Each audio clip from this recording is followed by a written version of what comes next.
एक बार की बात है। एक संत ठाकुर जी के बहुत बड़े भक्त थे। वह पूरे दिन रात ठाकुर जी की सेवा बड़े ही प्रेम से करते रहते थे। प्रातःकाल उन्हें बड़े प्रेम से उठाते, स्नान आदि करवाकर वह अत्यंत प्रेम के साथ अपने हाथों से भोग लगाते और उसके बाद वह उनके भजन कीर्तन में लीन हो जाते थे और रात में भक्ति और प्रेम से पवित्र होकर वह उनको सुलाकर ही स्वयं सोते थे। यह उनका कार्य बन गया था। ऐसा रोजाना करते समय कब बीत जाता था उन्हें खुद भी इस बात का पता नहीं चलता था। उन्होंने बिहारी जी की सेवा में ही स्वयं को समर्पित कर दिया था। इसके अलावा उन्हें और कुछ भी ज्ञात नहीं था। वह जहाँ भी जाते ठाकुर जी को अपने साथ ही ले जाते। हर क्षण उन्हें सिर्फ ठाकुर जी का ही ध्यान रहता था। वह सिर्फ उनकी ही बातें करते थे। ठाकुर जी के अलावा वह संतों की सेवा के लिए भी अति उत्साहित रहते थे।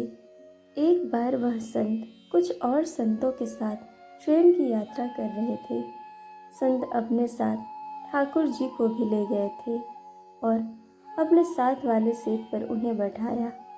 उन संतों ने अन्य संतों के साथ मिलकर प्रभु की भक्ति में ओतप्रोत प्रभु भजन और कीर्तन आरंभ कर दिया।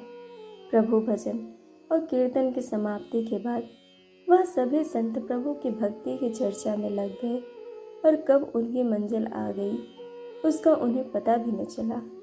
तभी संत एक साथ ट्रेन से नीचे उतरकर स्टेशन से बाहर गए और आश्रम में पहुंचे। आश्रम में जब संत के भोजन का समय हुआ तब संत ने ठाकुर जी का भी भोग लगाने की सोची। संत ने सोचा, बिना ठाकुर जी के भोग लगाए मैं भोजन कैसे ग्रहण कर सकता हूँ। और वह ठाकुर जी को भोग के लिए आमंत्रित करने के लिए गए तो संत को आभास हुआ कि ठाकुर जी वहाँ पर मौजूद ही नहीं थे। यह दृश्य देखकर वह अपने चारों तरफ ठाकुर जी को ढूंढने लगी, लेकिन उनके न मिलने पर वह संत निराश हो गए।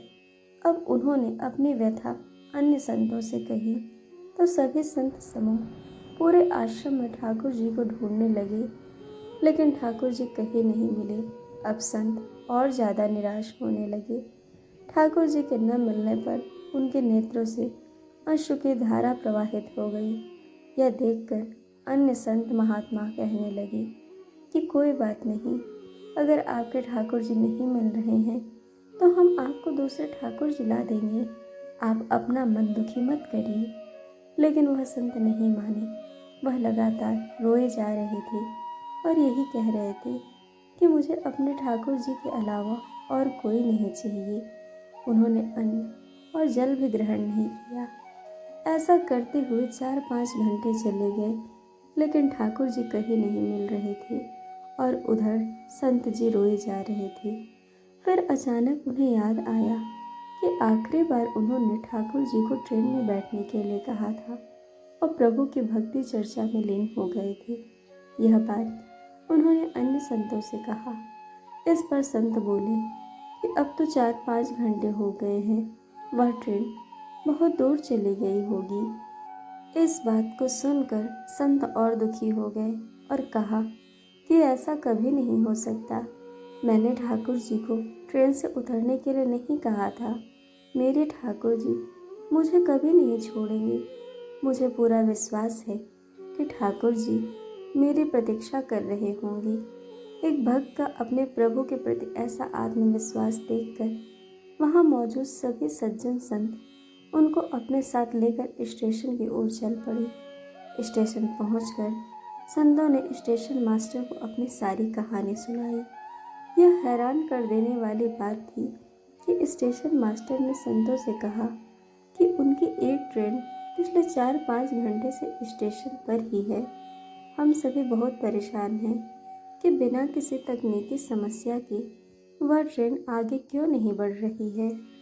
स्टेशन मास्टर की इन बातों को सुनकर वह दंग रह गए। संतों को समझने में तनिक भी देर नहीं लगी कि यह सब तो वह लीलाधर की एक लीला थी। वह अपने ठाकुर जी को लेने चल दिए। ट्रेन की बोगी में पहुंचकर जब उन संत ने ठाकुर जी को देखा तो ऐसा लगा जैसे वह एक बच्चे के समान अपने पिता का इंतजार कर रहे हों कि कब उनके पिता आएं और उन्हें ले जाएं। तब संत ने ठाकुर जी को प्रणाम कर क्षमा याचना करते हुए ठाकुर जी को ट्रेन से नीचे उतार दिया। अंत में यह दृश्य देखकर सभी अचंभित रह गए कि जब वह संत अपने ठाकुर जी को लेकर ट्रेन से नीचे उतरे, वैसे ही वह ट्रेन भी चल दी जो बिना किसी तकनीकी समस्या के स्टेशन पर पिछले 4-5 घंटे से रुकी हुई थी। वहां मौजूद सभी सज्जन पुरुषों ने भक्ति की शक्ति का यह दृश्य देखकर सभी ने ठाकुर जी को शत प्रणाम किया और आश्रम की ओर चल दिए। तो यह थी भगवान के एक सच्चे भक्त के प्रेम की कथा, जिसके प्रेम में वशीभूत होकर भगवान को एक ट्रेन भी रोकनी पड़ी। दोस्तों, आपको कहानी कैसी लगी यह हमें कमेंट करके ज़रूर बताइएगा और चैनल को सब्सक्राइब, वीडियो को लाइक शेयर करना बिल्कुल मत भूलिएगा। वीडियो देखने के लिए आप सभी का बहुत बहुत धन्यवाद। जल्द मिलेंगे एक और नए वीडियो के साथ।